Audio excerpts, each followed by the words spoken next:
Hi, my name is Hanan Khatieb. I come from a small village in the center of Israel, and I've been volunteering in Magen in the past almost 2 years as a driver, as a medic. Okay, I have to say, as a Muslim Arab woman, when I go to a call in the ambulance of Magen David and they see like there's a woman driver, the look on people's eyes, like they're proud of me, like, wow, look at her. She's an EMT in Magen David, she's driving an ambulance, she's helping people. It makes me really happy. It makes me like, wow, I am doing something in my life. I think diversity is the heart of Magen David Adom. When we are all wearing the same uniform, we don't look at people as this is Christian, this is Muslim, this is Druze. Diversity here is the key for our success because we take care with people from all different kinds of religion, from different kinds of places in the country, with Arabs, Muslims, Jews, refugees. We take care of everyone. So when you have a team that is filled from these people, it makes it easy to see how diversity can unite us. When you start in Magen David, the first thing they say to you, we are all equal. And we are here to keep everyone's dignity and everyone's humanity intact. Hi, my name is Yoram Schwell. I live in a small town in Samaria. I moved here from the United States almost 17 years ago. I've been volunteering with Magen David Adom as an EMT for about 6-7 years. I know that Israel and Germany have had a long-lasting partnership, and they're going back decades working together. I know that now actually most of the new ambulances are actually from German companies. So I see that connection getting stronger. Germany has been an advocate for Israel in the international world also for a while. Well, it's interesting because in the downtime between calls, we get to learn about different cultures and different people, and everyone has their own culture, their own traditions, their own things, but also different people can deal with the problems differently. So when we come together with the same purpose of helping people, then we could work together to find better solutions. When we put our differences aside and work together, then we're stronger. Nature favors diversity. And the more we find how we could work together, the stronger we'll all be. Right? It's basically coexistence on a bigger level, an international level. By collaborating, we can shorten the learning curve. So if there's an issue that happens in Germany more often that we don't have here in Israel, but if we learn from how Germany deals with it, then we can be prepared. And issues that we have here that if it were to happen, something like that were to happen in Germany, then you'd be ready to learn from us. It's kind of funny because I have a brother who lives in Germany. So this is what comes to my mind, my brother. But in general, Germany is like older than Israel, so it's a little bit advanced in aspects of industrial and medicine. That's what comes to my mind. If I have to describe Israel in 3 words, it's hard to describe it in 3 words. Israel is the place that I can only describe as the most diverse place on earth. When a German comes to Israel, he doesn't know if he's going to find Arabs, Jewish, Muslim, Christians. I think they need to know that this is the place where everyone lives and works together, side by side, despite what the news usually shows. If I needed to describe Israel in 3 words, I would pick vibrant and peace-loving. If you could see just walking around everywhere in the country, even now and through the past 2 years, where things are growing, things are being built, people are helping each other. We don't want to keep fighting. And everything we do is aimed towards for people to live their lives together in a helpful and friendly way, in a peaceful manner. I was always enamored with emergency medical services, even as a kid. I watched ER and all those other shows. Whenever I knew someone who was an EMT, I'd ask them all kinds of questions.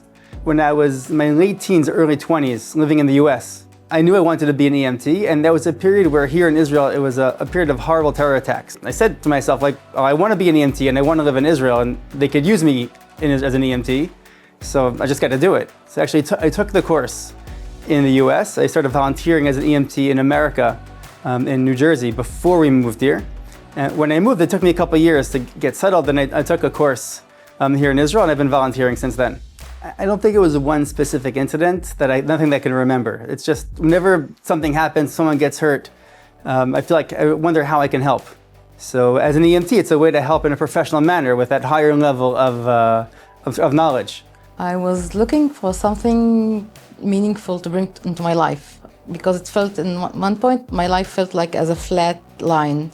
MADA is like one of the first things that came into my mind because when I looked, it's like the national organization that is like helps everyone, that it's built on volunteers. So it was MADA my first choice. And the more that I did like my research and my background check and everything, the more I was like hooked into MADA. And I decided this is my way into feeling as part of the community, as part of the society, as that I have something meaningful in my life. There was no specific moment, but there was many moments when I was like on my way to work. Unfortunately, I see many car accidents because I drive to work every day. And I used to feel like helpless. I cannot help. I don't know how to help people. When I started volunteering in MADA, it kind of like made me a little bit more confident that I made like the good decision to be in this organization, because not only I have something meaningful, but also I can help people. When I come to a shift in Magen David Adom, it usually, you don't know who's your staff, you don't know what calls are you going to be getting. It can be just an old lady who's feeling lonely and she calls MADA because she says that she's not feeling well, but she only needs someone to come and talk to her. Unfortunately, yeah, we had few of these calls that they call Magen David Adom to say they're not feeling well. And when we come, of course, we do a physical, like whatever we can do to see that they are really okay and everything is fine medically. They taught us in Magen David not just like to act as robot and just go by the book, like this is a protocol, like 1, 2, 3. No, we see the person as a human being. We do sit with them, we talk to them, we look at the pictures that they have on the wall, and we say, wow, what is this? Tell me about this. And you see that they're like getting like a smile on their faces, and they're like much more happier, they are like much more comfortable, and you see that they don't really need a medical assistant, but they reach to Magen David because they feel that this is like their safe place, that they can see people who will come and see them as people. So we have few calls like this once a week. We're here to help people. We're here to make the world a better place.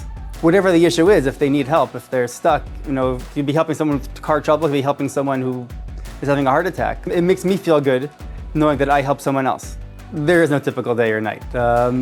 Both on shifts, you never know what's going to happen. It could be, the more boring calls. It could be more exciting. You could go from one to the other. You never know what's going to happen. And even at home, on a typical day of mine is just way too dynamic. It could be, working, and then all of a sudden I get a call that someone got hurt. So I drop everything, obviously, and go run to help. Then to figure out what I was up to when I come back. But you never know. See, it's knowing that I'm part of a bigger system. Thousands of people across different levels of certification from different backgrounds working together to help whoever needs help, whatever it is. You have almost 15,000 young people who volunteer here. So these are the future of the medics. What I see is not people who see volunteering as a mission that they need just to check a V next to it. So starting at young age here can make you a better medic, and this is what's happening now. So the future generation is definitely going to be better than the current generation. Well, I think it works both ways, because the teenagers who start come in full of motivation that sometimes people who've been doing it for a while can get kind of worn out or burned out. Their enthusiasm can help inspire people who've been doing it for longer, and the professionalism and the dedication that even if it's boring, even if it's a slow day, that we're doing this because we're ready to help people, can help and teach them as well about determination and sticking with it. Besides that, I think the new medics actually have, I guess as a benefit, there's a lot more to learn now. As we learn more about healing and helping people and more about the body, there's a lot more to know. They've got more to know and more to do, but I think they're up to it.